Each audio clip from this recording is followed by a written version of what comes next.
filmmaker got here just in the nick of time. What does that make us? Big damn heroes, sir.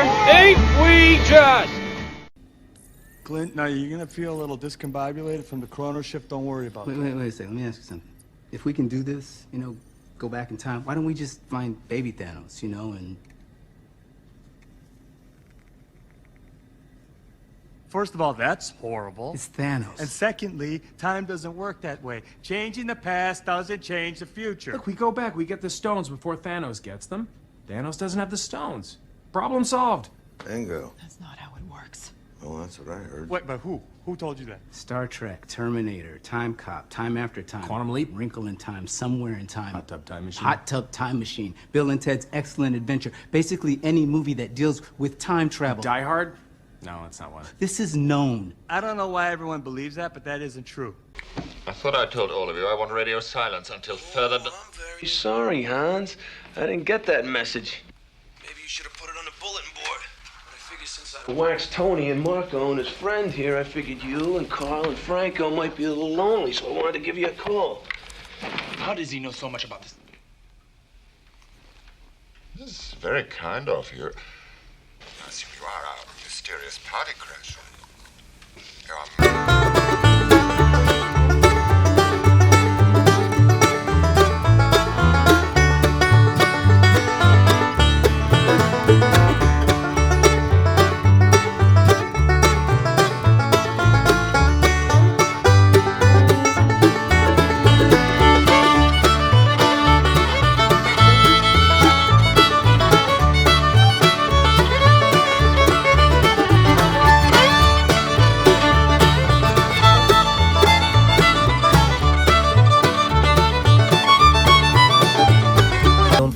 Radio show where a handful of film enthusiasts shoot the breeze about all things film and television. I'm Marcus E. Acko, and the most recent film that I have watched while on coronavirus lockdown is Harry Potter and the Goblet of Fire.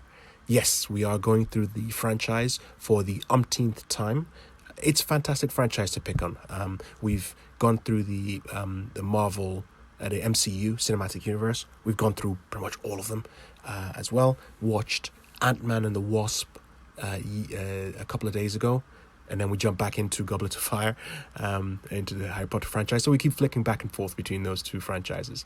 I am trying to use this opportunity as well to pick up on other films. I know my list of films, the two lists of films that I have. The one list of films that I said I'm going to watch, that have been recommended to me to watch, and the other list of films that I actually do intend to watch. I should start going through that list and pick up on some of the movies and watch them. One in particular I'm going to start off with pretty soon, I'm going to watch soon, is The Breakfast Club. So I'm going to watch that pretty soon, and then straight after that I'm going to watch Psycho, so that at least I can cross those two off my list and people can stop hassling me. And then perhaps maybe I might decide to jump into Neverending Story, and that way. Actually, we'll keep Neverending Story till much later on. When if come 6 weeks from now, and there's still no sign of us being let out of our homes, then I may find Neverending Story and throw it on. So, as earlier said, I'm currently in my home studio without the trusty producer David, superhero. No, actually, I was superhero Mark, and you were producer David. So I don't have producer David by my side. I don't have the ever dependable superwoman Laura Sampson as well. But they will eventually. We will get some things sorted out where all three of us can link up virtually and discuss what we have been watching while locked down. Until then, we have looked back in our archives, and we've put together. We want to do this episode. We want to sort of switch things up a little bit. So this episode is going to be first of a few of this style that we will do, which is our top fives. So we're going to do top fives, where we look back at all the top fives that we've done and put some of them together so we can relive some of the fun that we had and some of the lists that we shared with some of our wonderful guests. And one of the first episodes in this series of top fives that we're going to do, we're going to look at Tom Paton, British filmmaker, writer-director, And as I've often referred to him as the British answer to Roger Corman. He's extremely prolific with his work, Tom Paton, that is. In the last, 4 or 5 years, he's come out with easily 6 feature films: Pandorica, Redwood, Black Sight, Stairs, and recently, when we'll talk about this, we talked about this when he came in the second time into the show, a couple of films that he's got in post-production at the moment. One is G-LOC, which has Stephen Moyer from True Blood, as well as John Rhys Davis from Lord of the Rings, and Casper Van Dien from Starship Troopers.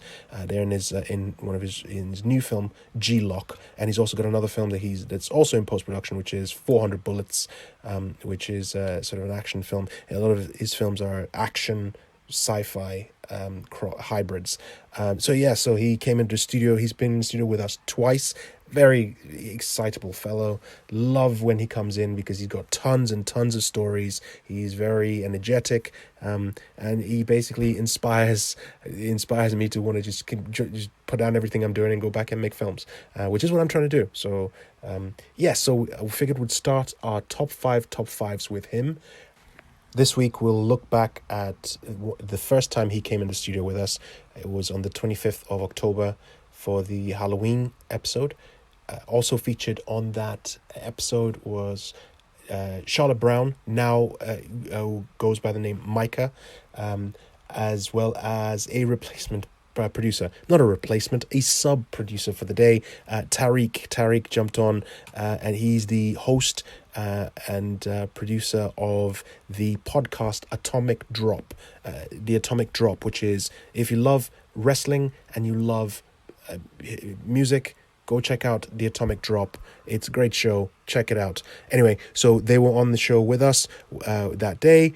We discussed top 5 favorite time-traveling movies. So here's our top 5 favorites with Tom Paton. The first of our top 5 favorites with Tom Paton, talking about top 5 favorite time travel movies.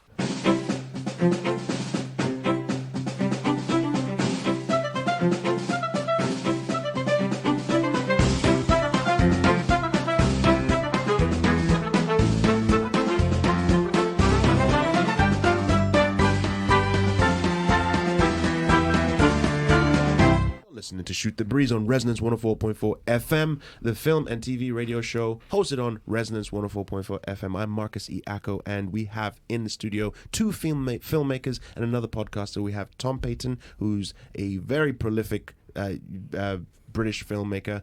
I'm still going to stick with, the Roger Corman reference is there. So he's the British version of Roger Corman or Robert Rodriguez, whichever one you want to go with. We'll have an upcoming filmmaker, Charlotte Brown, who is working with me on another project, Pull Out Couch. You're going to be hearing tons of that. I'm going to use this microphone as a way to publicize that. So go and watch it when we get it made. And we also have, replacing David Campbell today, Tariq, who's the host of host of Atomic Drop, which you can hear on Resonance 104.4 FM at 5 p.m. on Fridays. You can also go on any. Is it any? It's knocking about everywhere. It's everywhere, right? Go Spotify. Spotify, or Spotify, iTunes, any podcast catching app. Go and type in The Atomic Drop. It's about wrestling and it's got music, and you hear loads of news about your favorite wrestlers and what they're doing at the moment. And go you check it out. don't have to like wrestling to enjoy it. Of course, because I the last time I watched wrestling was back in 2008.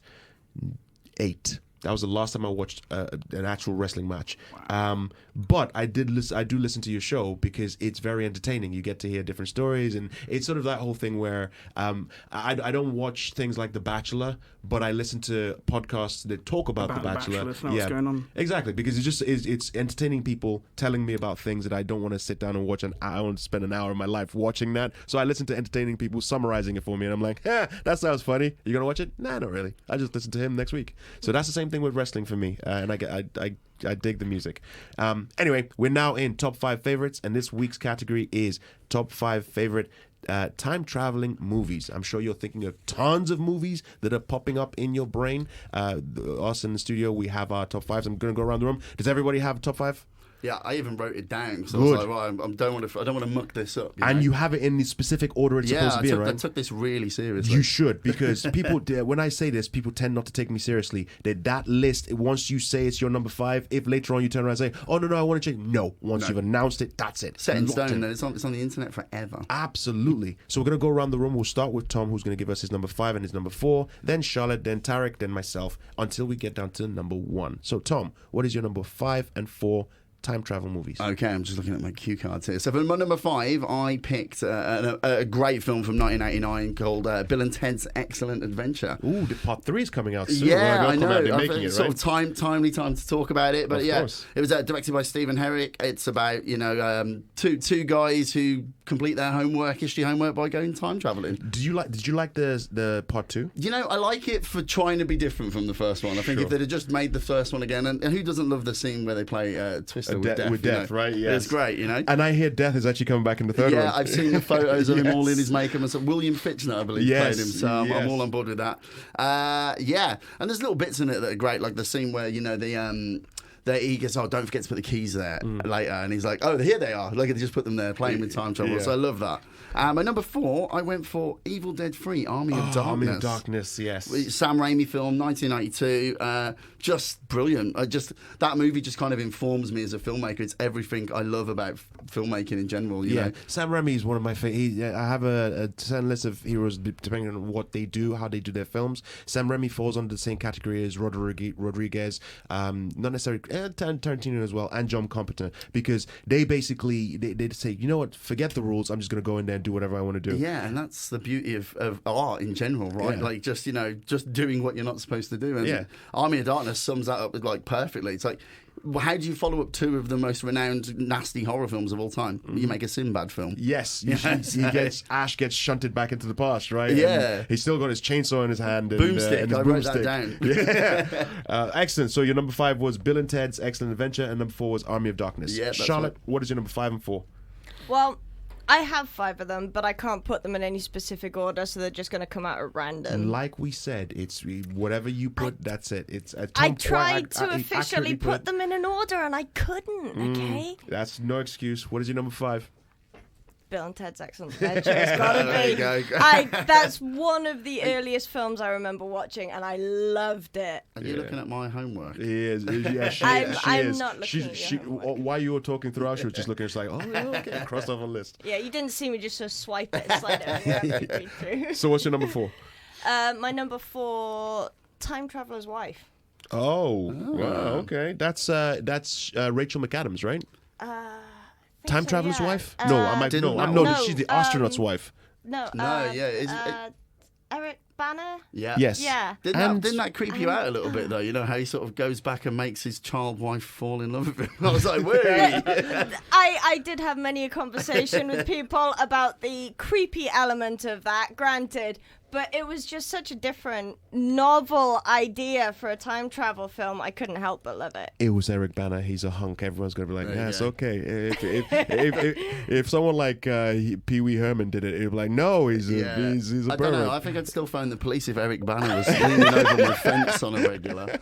Well, yeah. We'll agree to disagree. Tariq, what's your number 5 and 4? This was a hard list to do, man, because there's so many good. But my number 5 was a movie I stumbled across on Channel 4. Okay. Because people don't watch TV anymore. Everything's on demand. Netflix and Amazon. Yep. How do you discover things? And it wasn't the greatest. Project Almanac.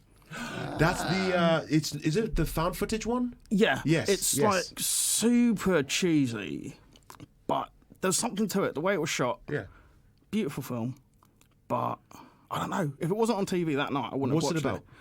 Oh, right. Basically, grad school students try to make a time machine. Mm-hmm.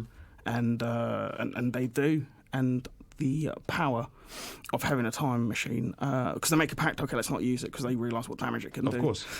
And of course, it's drama, so they have to... Yeah. Absolutely, the temptation's there, and it just shows how it all descends. But, no really standout performances or anything for me. It was just, that time of night, it worked out. That it just popped up and you got it. Yeah, it's good. Yeah. I've seen it floating around. It's one of the ones that hasn't really landed on my list that I'm like, yes, I'm going to watch that. But I've seen it, but I've heard of it. Just haven't. If it's on really TV, watch it. Okay, we'll do. What's your number 4? Number 4, Army of Darkness. Yeah, Army of Darkness. Evil Dead 3.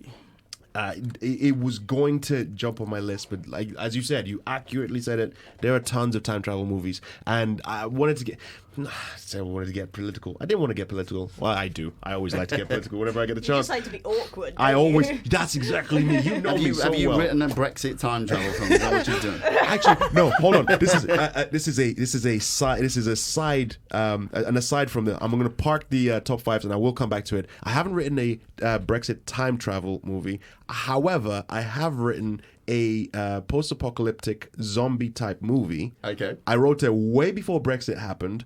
And then it was only recently I was thinking because I wrote it, put it in my drawer, and just haven't touched it in ages. And the last couple of weeks, I just thought, hold on a second, fits perfectly with Brexit. It's literally just anyway. But that's beside the point. But it's not that. I'm going with number 5. See You Yesterday. It's a film on Netflix. The reason why I'm saying it's political is produced by Spike Lee. It's the one time travel movie that has a black person in it. That's led by a black cast. I challenge anybody in this room to tell me any time travel movies that have predominantly black characters in it. The Ascent.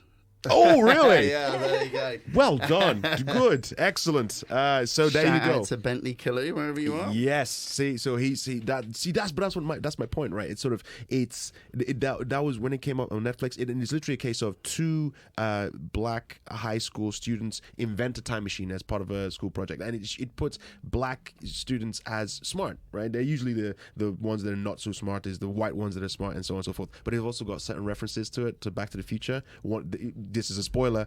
Michael J. Fox pops up in it nice. as a teacher. He does a cameo in it, and it's like, yeah, but it's really good. They invent this time machine and they're testing it, and they figure, okay, they're just gonna go back one day. That's all they're gonna do. They're not gonna overuse it. They'll just go back one day.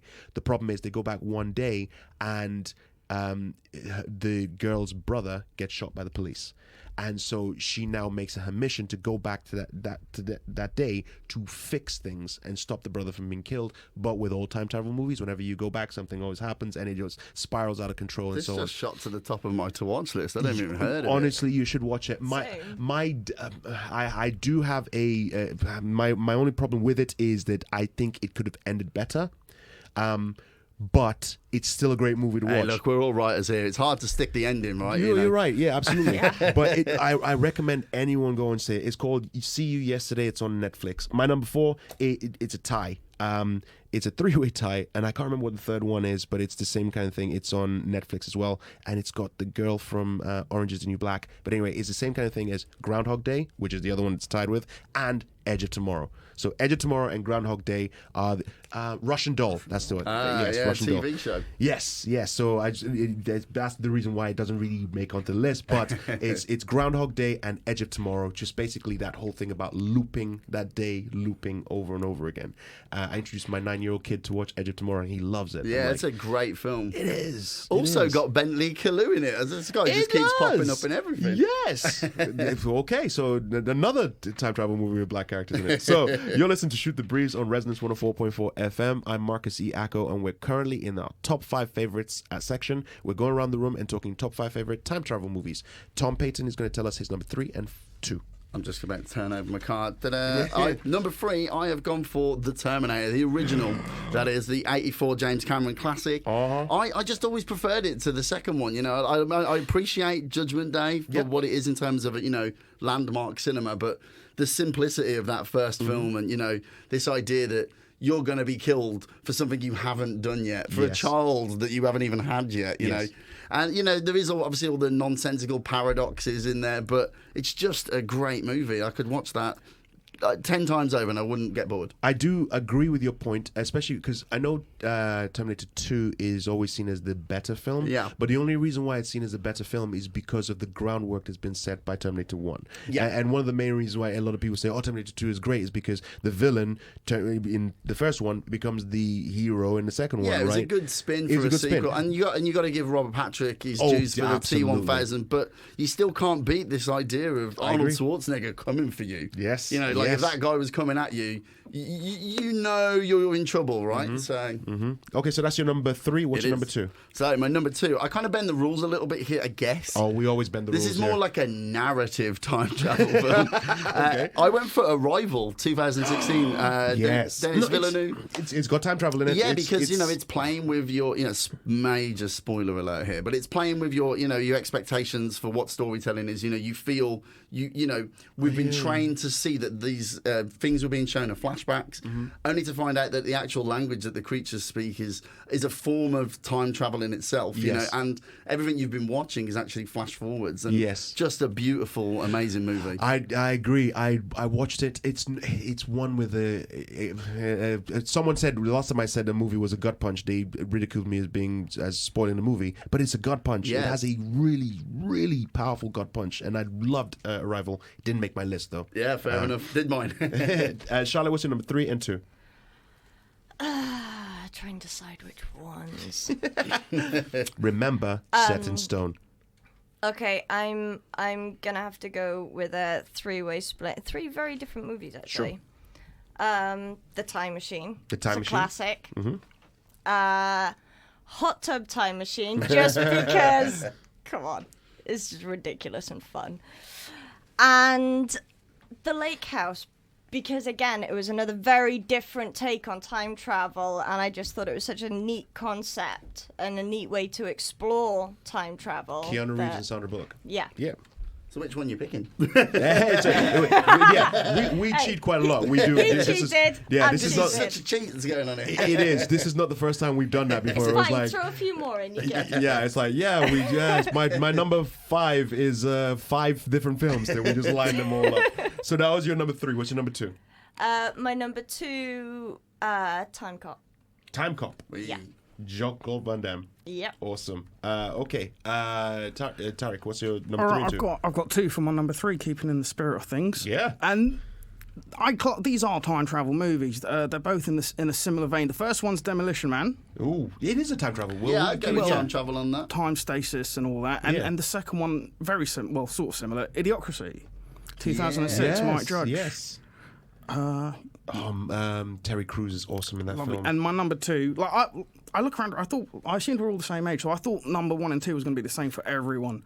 But my number 2 is Bill and Ted's Excellent Adventure. Oh, but everyone else Just put that as their number 5. for, Yeah. like, I think we can all Napoleon guess what alone. everyone's number 1 will be. Yeah, I think actually maybe not necessarily so. I'll be the controversial one. So, all right. So my number 3 is Safety Not Guaranteed. It's a 2012 film by Colin Trevorrow. It's an indie film, and it's a time travel movie because the central plot is about time travel. You don't necessarily see time travel, but it's about time travel. The story is about these journalists who are investigating this man who's put an ad in the newspaper looking for a partner to go on a time travel adventure with him. And he puts safety not guaranteed. So they embed a journalist, a woman played by Aubrey Plaza, to go and meet this man who's Mark Duplass and investigate why. And it's more about emotional damage and sort of post-traumatic stress and dealing with loss, etc. And I'm not going to spoil it. It's a great film. Great film, right? Yeah, I'd seen the advert for it. I said, I'll watch it. Mark Duplass, I was like, I'd heard a lot about his stuff, and he's done the TV show called The League, and it's really, really funny. So I watched it, and I was hooked, loved it. It's my number 3, Safety Not Guaranteed.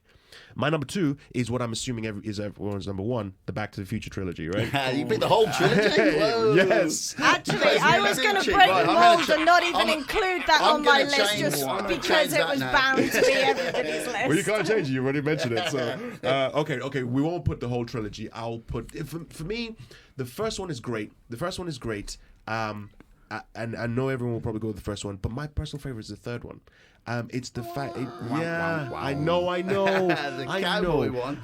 Yes, that's the reason. I've actually got a joke instairs about how bad the cowboy one is. The cowboy one is. Yeah. No, don't get me wrong. A lot of people say the second one is a better film, and I doubt it. I don't think so. It's a dark movie. It's a dark movie. Yes, the first one is technically the best film out of the trilogy. It is one of my favorite films of all time as well. But I have better memories attached to the third one, which is the reason why every time I think of Back to the Future, and if you would say, which one do you want to watch right now? I'll the third one, I want to see the Cowboys. Okay, I let you off. Yeah, thank you. So that's my number 2. All right, so you're listening to Shoot the Breeze on Resonance 104.4 FM. We have 10 minutes left. We're going to go around the room. Everyone's going to say the number 1, which I think I've already kind of spoiled for people.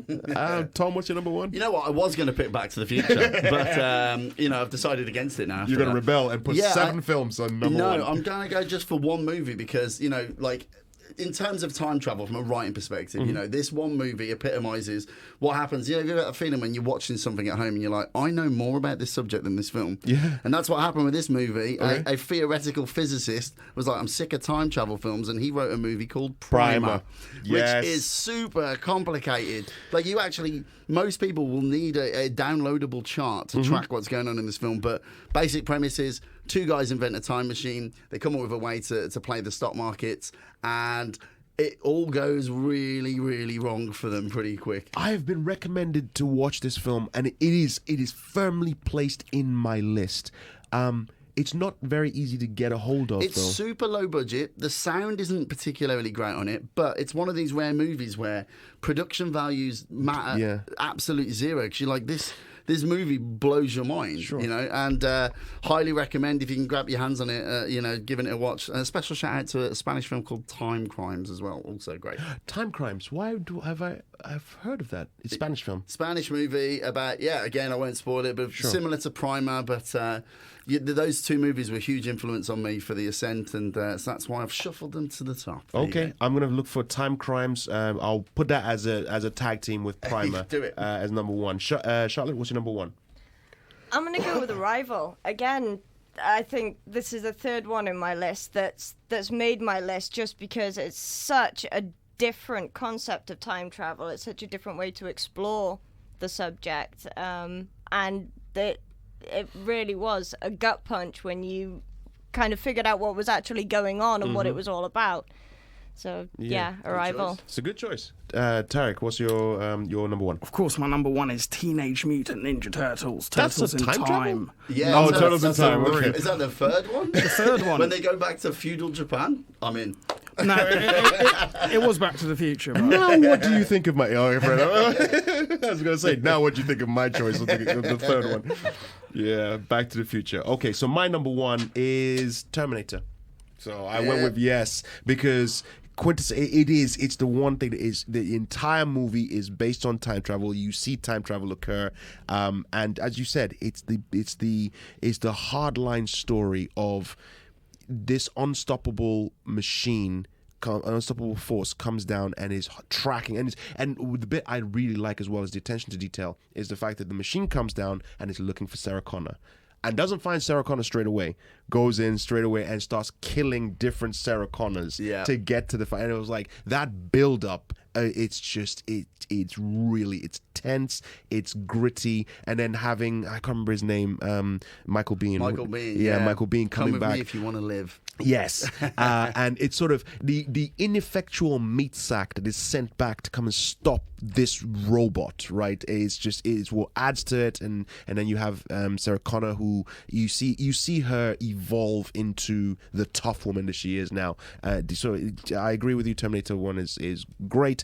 I love Terminator 2, but it's that what I said earlier. Terminator 2 is only great because Terminator 1 came before it. Terminator 2 is kind of missing that sort of, there's like a Cold War paranoia within number 1 where it's like, this, you don't really know what the enemy's got tech-wise and it's coming for you, and it's missing from the second one. Yeah, it's the same thing using a football analogy where people say, oh, like Cristiano Ronaldo is the best, but it was the best in the world ever. But he's like, well, people like Pele, they came first, right? They did stuff that people didn't do, and they started doing stuff, and then people like Cristiano Ronaldo, Henry, they looked at them and said, okay, I'll do what you've been doing, and I'll add to it. So if Pele didn't come first, if you go back in time, take him out, then what would happen to all the other people? It wouldn't happen. Anyway, I don't know anything about football. Fair enough. Fair enough.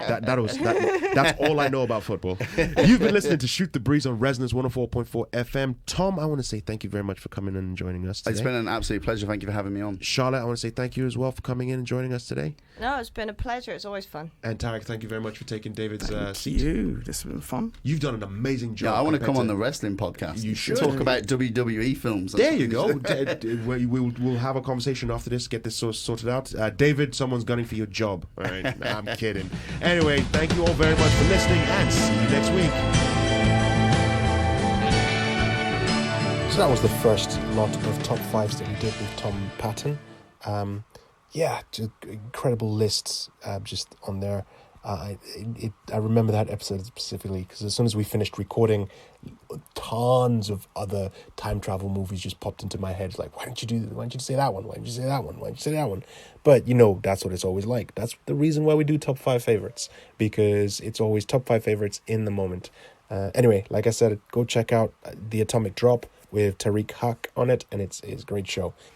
Anyway, moving on to the second top 5 favorites with Tom Paton. This was this year, on the 24th of January 2020.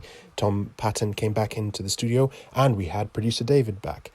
We talked about his new movies, which are still in post-production, G-LOC and 400 Bullets. And our top 5 favorites this week was top 5 favorite action films. Another great set of lists that came up, and again, another barrage and flood of more action films that hit you after the radios are switched off, the microphones are switched off, etc. But anyway, here are the top 5 favorites of that week with Tom Paton talking top 5 favorite action films. You've been listening to Shoot the Breeze on Resonance 104.4 FM. I'm Marcus E. Acko. I'm David Campbell. We're about to... You forgot your name there? No, I was about to sneeze. Fair enough. We're about to go into top 5 favorites.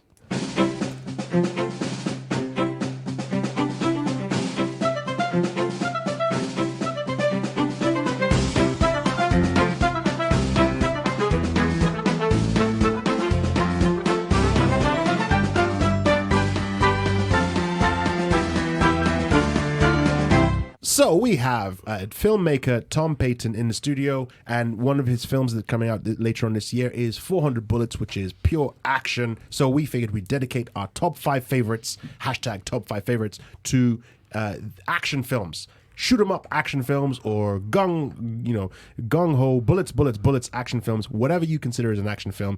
Fine, we'll use that. Okay, so we're going to go around the room as we've always done, with our guest starting first, telling us his number 5 and number 4. Then producer Dave will say number 5 and 4, and then I will say my number 5 and 4, and we'll go around until we get to number 1. So, Tom Paton, what is your number 5 and 4 favorite action film? Okay, so I kind of feel with action as a genre, your definition of it can be quite vague. I mean, you've got things like Aliens, which is still a sci-fi with a bit of horror, but primarily an action film. So I've kind of taken that into account, and I've just picked what I think is the best action movie. So I've gone for number 5, Predator. 1987, John McTiernan directing. It's about a team of commandos that go on a mission to Central America, and then they find themselves battling an extraterrestrial warrior. But the reason I love it is that it's so deconstructive of like those macho male films where, we meet Arnie and his gang, and at first, like, nothing's a challenge to them. Absolutely. And then the minute they come up against something worse than them, that all those stereotypes just crumble away. You're right from the very beginning, when Arnold Schwarzenegger's character Dutch and his friend, I can't remember the name, but Carl Weathers, played by Carl Weathers. Yeah. When you see them come to shake hands, it's literally, they grapple hands in just 2 huge biceps, right? Where they're arm wrestling with a handshake. It's full on macho masculinity. But even the helicopter scene where they're chewing tobacco, they go into that camp and they blow it to hell. Yep. And nothing seems like a challenge for these guys until they come up against the Predator, and then all of a sudden, no one's so hard. Like the guys that sometimes they're terrified, and you can see how scared they are. And absolutely, it's what makes it special. You got Winston Duke just going completely insane because of how petrified he is. Carl Weathers can't move because he's coming against this thing that he can't see. Great pick. May pop up later on. Yeah, maybe. 4? Okay, so number 4, I went went with The Raid 2011, Gareth Evans. But a SWAT team go into a tenant-run building that's run by a mobster, and the guy locks down the building and tells all the tenants that he wants these SWAT team dead. Just for me, just an incredible feat of indie filmmaking. You know, the whole thing was shot on a Panasonic AF-101, which was one of the first cameras I ever owned. Yeah. Do you still use that? Or No. What is your favorite camera to You would use? never use that ever. I've literally just shot 400 bullets on an Alexa Mini LF, which was mind blowing in how good it is. So, but yeah, The Raid is just an incredible exercise in tension, you know, and it's an action film, but it almost plays like a horror movie, and I just think it's special. I really rate it as a film. That was gonna go on my list, but for me, it doesn't have enough bullets in it, because a lot of the action in there it's full on martial arts fighting. I mean, you get these SWAT officers in here, and it's full on. It's like it's not Tony Jaa. I can't remember the name of the actor. It's I can't pronounce his name. Iwa Kiwa. Something. Is it set in I totally Indonesia? mullered his name, Yes, haven't I? yes, and it's the martial arts in it is just mind-boggling, and it's sort of like it's real fighting. It's like real, no stunt. Well, maybe they might have some stunt doubles and so on, but it's full on, no cuts. You're watching an entire fight take place, and it's mind-boggling. And I would have put down my list, but one of my rules were no, it has to be more bullets than You just fighting. filled it with bullets, right? Okay. Okay. Yeah. So your number 5 was Predator. Your number 4 was The Raid. Yeah. Producer David, what's your number 5 and 4? Yeah, The Raid would have gone on mine, but I haven't seen it, and I want to see it now. You should. Yeah. And the thing is, I'll qualify this whole, because me and Tom had the same idea. Action, just action. It was only you who turned around at the last minute and turned around and said bullets. Well, you should have. Shoot 'em up. You're my producer. You should have interpreted what I mean. No. You should be clear about what you mean. You need to. It's like an on-air telling off. Exactly. David, I mean, that was the same from upstairs as well. Anyway, moving along.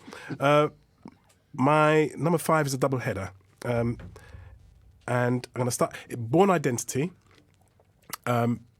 Brilliant action film. Absolutely brilliant action film. Man with amnesia comes back. It's basically as his world shook around him, as he starts to find out who he actually is. And that's from 2002. And as a result of that film,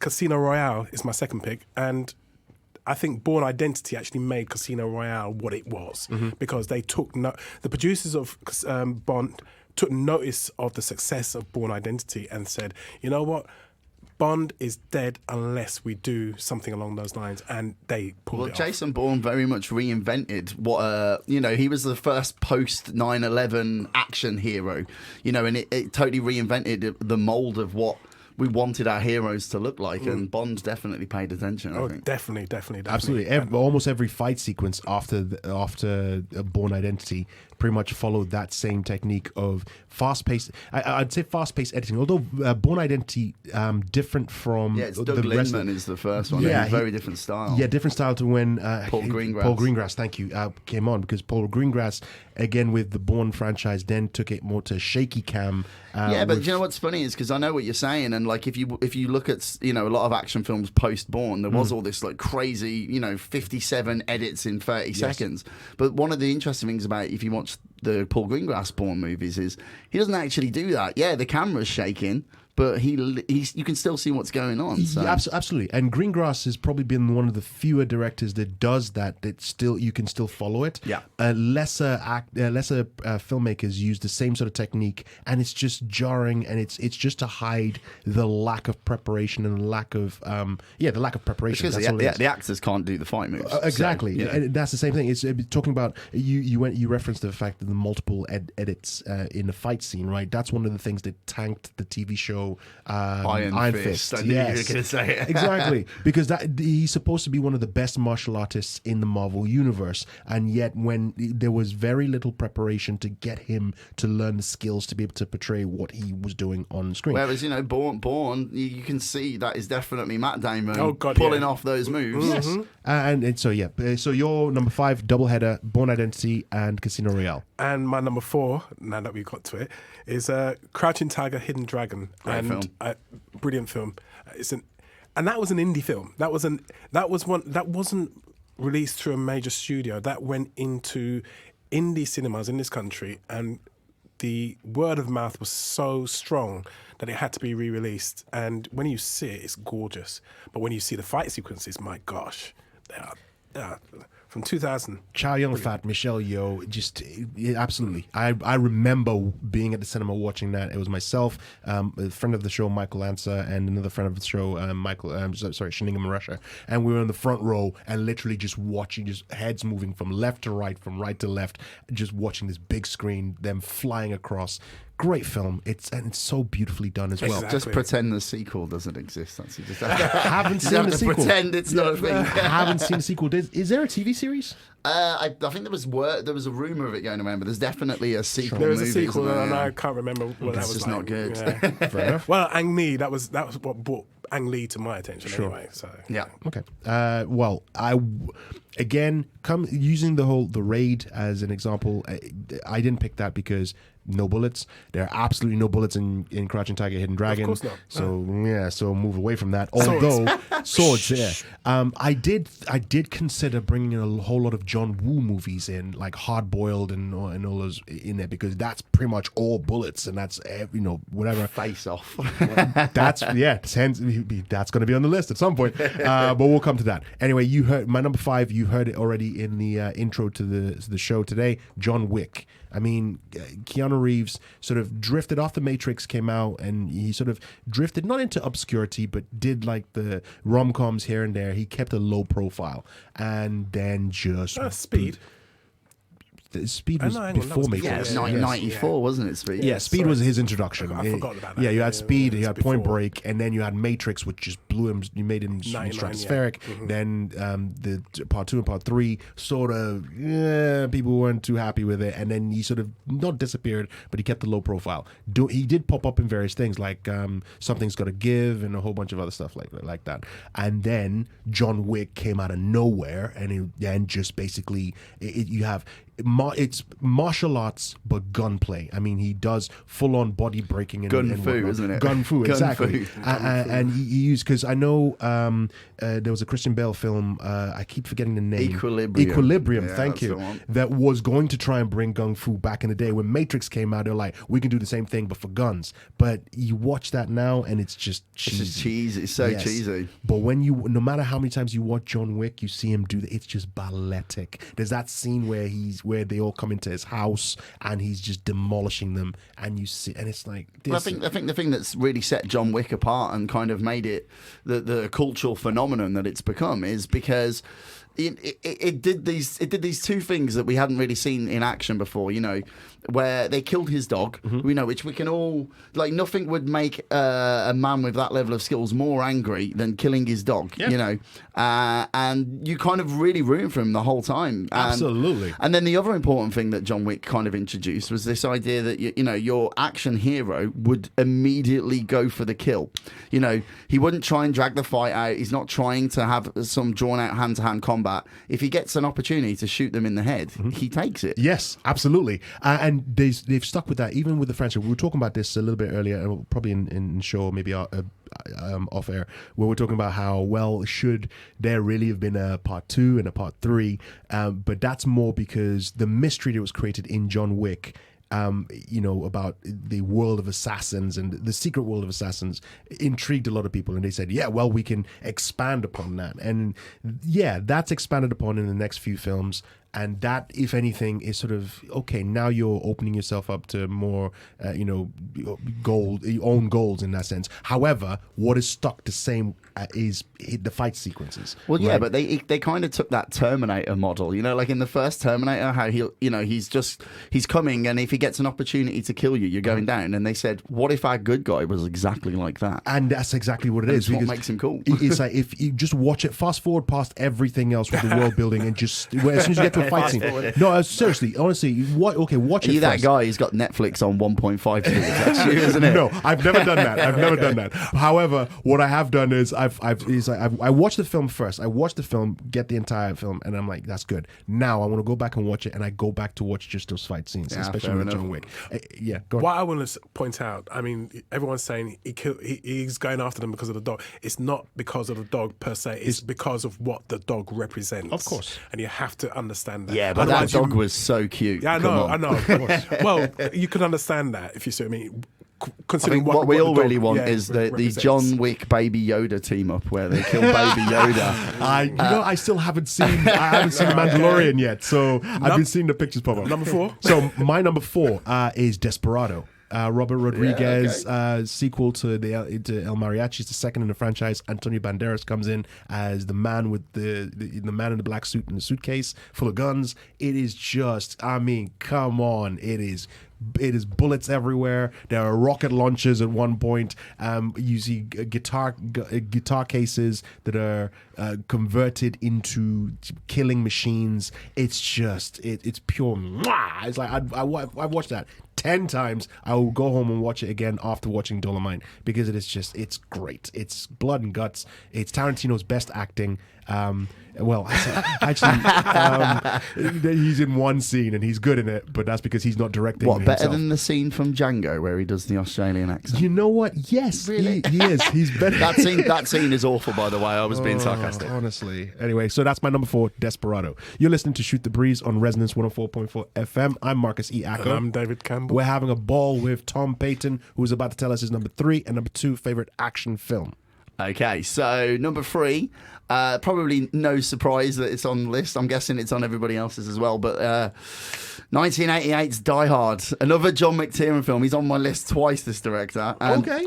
Just because he's the master of action editing, if you ask me. But for those of you that don't know what Die Hard is, it's about a New York City detective goes to visit his wife at a skyscraper in LA on Christmas Eve, and terrorists take over the building, and he's just in his vest with no shoes, and he takes them out, basically. It's a Christmas movie, right? It's the best Christmas film ever made. It's on at least twice a year for the last 4 years. But, I mean, honestly, it's kind of one of these things now where the movie itself, it's so ingrained in pop culture that it's easy to forget just what a genuine great piece of filmmaking it is, you know. Right.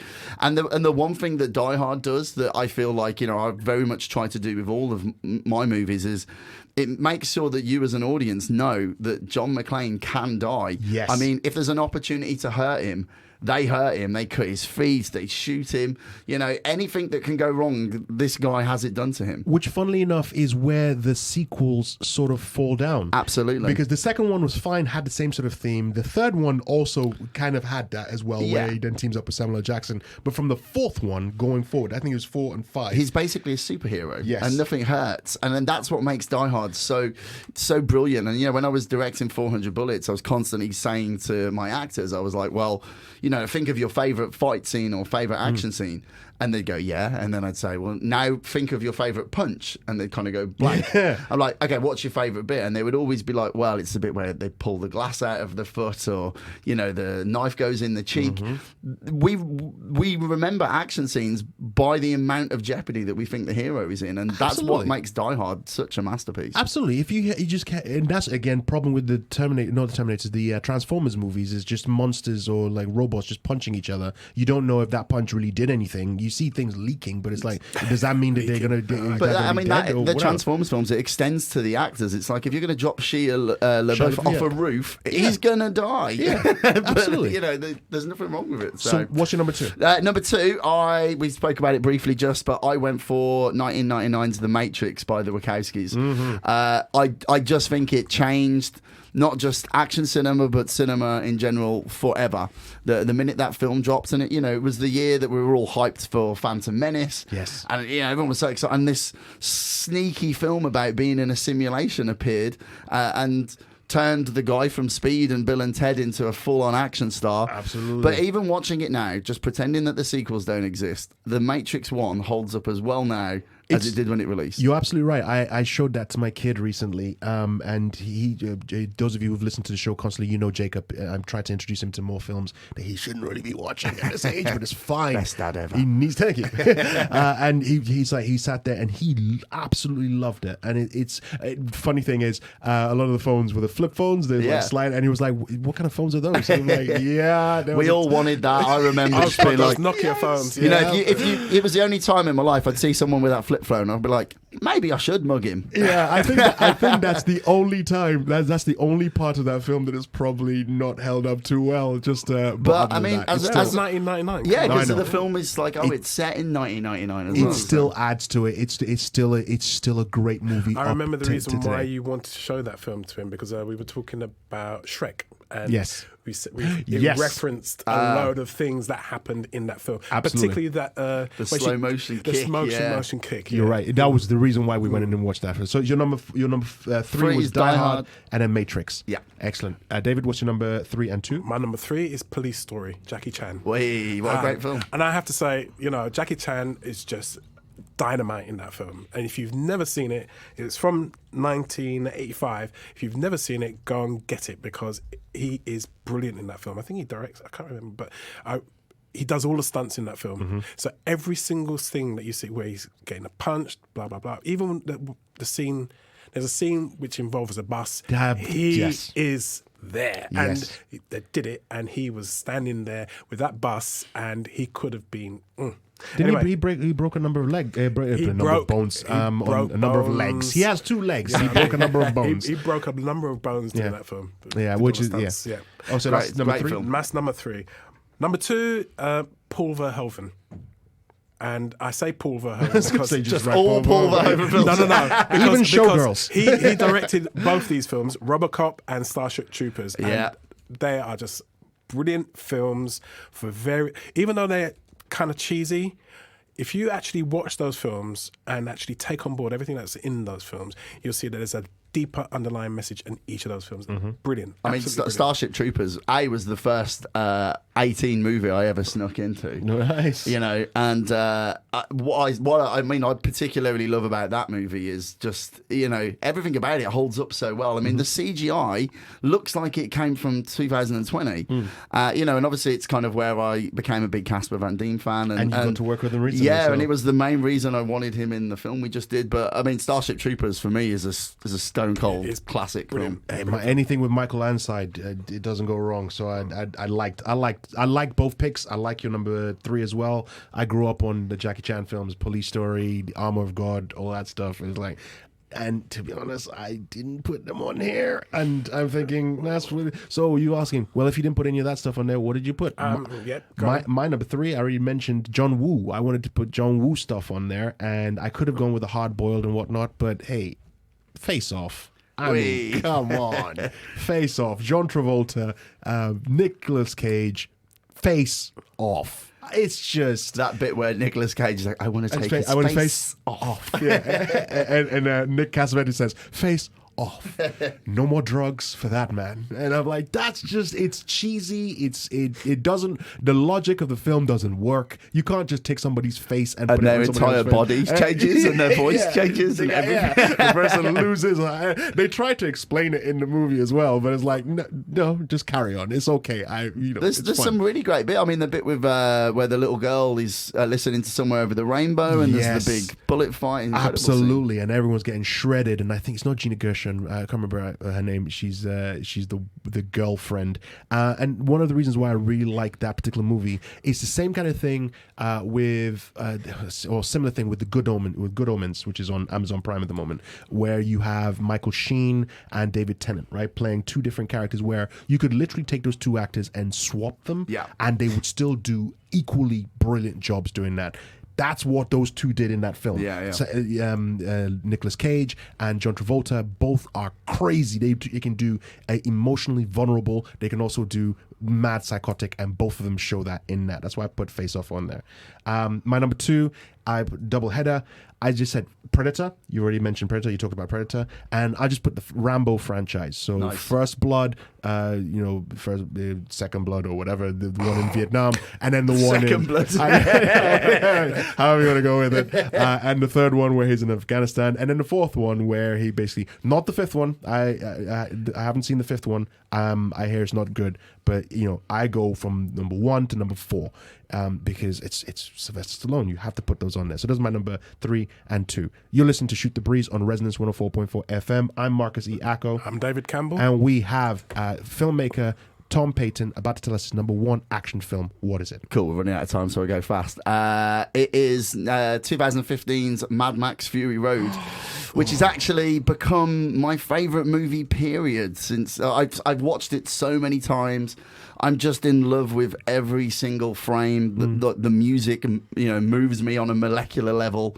That I just think it's pretty much a perfect movie. Yeah. Like there's nothing I would change about it. And from an action perspective, the fact that a 72-year-old director just schooled the entire industry on how you do it, I find incredible. I liked it, but not enough bullets for me for this list. That's why. There's a lot of bullets in it. Well, not enough. You compare that to Predator, for example, with Jesse Ventura with that minigun. I mean, come on. But anyway, it's a great film. Don't get me wrong. It's the great film. It's the best film. David, what's your number 1?